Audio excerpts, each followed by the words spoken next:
ఆంధ్రప్రదేశ్లో జిల్లాల విభజన చేసినటువంటి జగన్మోహన్ రెడ్డి కలెక్టరేట్లు, ఎస్పీ కార్యాలయాలు, జిల్లా కార్యాలయాలు కట్టలేదు. ఇది వార్త రాయాలి, తప్పే లేదు, అది రాస్తాం, అవసరం కూడా. ఎందుకంటే ఓ ప్రభుత్వాన్ని ఒక మీడియా అంటే ముళ్ళు కర్రబెట్టి పొడిచి చెప్పాలి, అప్పుడు స్పందిస్తుంటుంది. ప్రభుత్వం అనేటువంటిది ఎప్పుడూ కూడా దున్నపోతులాగా ఉంటుంది, దున్నపోతు మీద వర్షంలాగా ఉండకూడదు, ముళ్ళు కర్రబెట్టి పొడుస్తున్నట్టే ఉండాలి.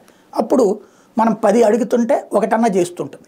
అలా రాష్ట్రంలో తప్పులేదు. ఈనాడు వాళ్ళ అధ్యసరు జిల్లాలు అని రాసుకొచ్చింది. జిల్లాల్లో ప్రభుత్వ కార్యాలయాలు పెట్టలేకపోయారు, అద్దె వాటిట్లో లేకపోతే కనుక ఈయన పాత ప్రభుత్వ భవనాల్లో, స్కూళ్ళల్లో, కాలేజీల్లో నడుపుతున్నారు అన్నట్టు.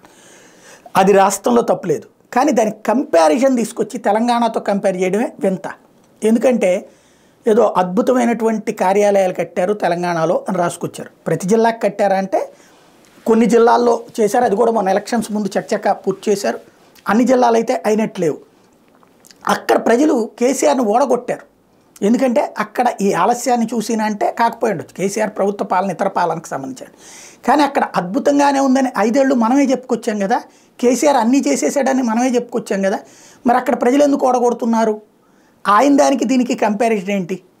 ఇక్కడ అసలు చంద్రబాబు టైంలో జిల్లాల విభజనే చేయలే, ఇతను వచ్చాక విభజన చేశాడు, కన్స్ట్రక్షన్ చేయలేదని అడగాలి మనం, తప్పలేదు. అట్లా అడిగితే తొందరగానన్నా చేస్తారు. కానీ దాంతో కంపారిజనే వార్తకు ఉన్నటువంటి శాంటిటీజ్ వచ్చింది. కాకపోతే అక్కడ అద్భుతం జరిగింది అని మనం చెప్పినా జనం నమ్మలేదు, ఇక్కడ అనర్థం జరిగిందని చెప్తున్నాం, జనం నమ్ముతారు లేదో ఆలోచించుకోవాల్సి ఉంది.